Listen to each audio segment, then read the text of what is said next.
There was a horrible massacre of Srebrenica, and we allowed it to happen. The UN allowed it to happen. It became the tripwire for U.S. intervention to stop the war. But in this massacre, about 9,000 unarmed boys and men were rounded up and separated from the women and girls, and they were all executed. But the women didn't know that, and so the women kept waiting and waiting and waiting and waiting for their boys and men to come. I needed to be there with them. And the UN had just walked away because they were so ashamed. And the US had walked away. And these women were living in burnt out houses, literally. So I said, okay, we've got to get the world's attention. Now, it's a year later, so we'll convene these women in a big sports stadium, an indoor sports stadium. There were about 30,000, and they decided this. Each one would embroider the name of missing boys and men on a fabric. And I keep this fabric near me. One of the women gave it to me afterwards. It's the name of her son and the year he was born, 1972, and he was born in Srebrenica, and she never saw him again. You know, a woman like this, you know, she would have lost her husband, her 2 brothers, and 3 sons, all at once. But it isn't just that she saw them shot, it's that she didn't know. And so she waited and waited and waited and waited. And this woman said, look, I have 3 boys.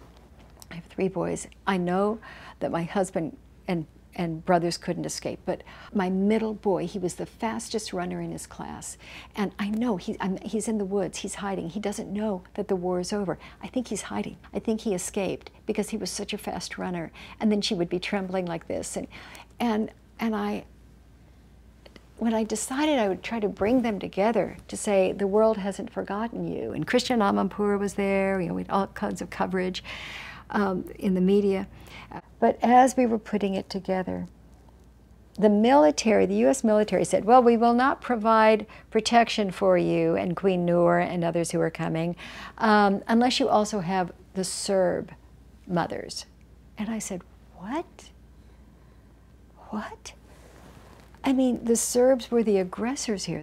And he said, yeah, but we have to be even-handed. And I've written a couple of books about that kind of thinking. So you can imagine how I disagree. But I went to the woman like who's standing there trembling, and I said, look, I hate to ask you this, but the military say that they won't protect us unless we have Serb mothers. And then I thought, oh, God, how could I? What am I thinking? What am I thinking?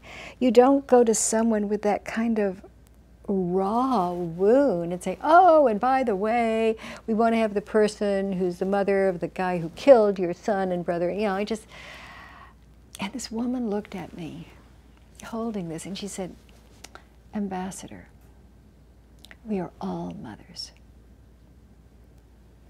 That was a turning point in my life.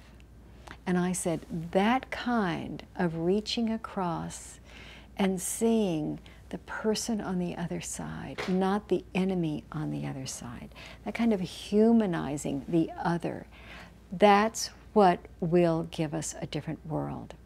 That's what will break gridlock in the US Congress so that we can have a functioning democracy. That's what will change the budgets and determine how much we're putting into weapons versus how much we're putting into educating. That's what will actually stop wars. It will prevent wars. It will shorten wars. It will stabilize a chaotic community after a war. That ability to say, we are all mothers.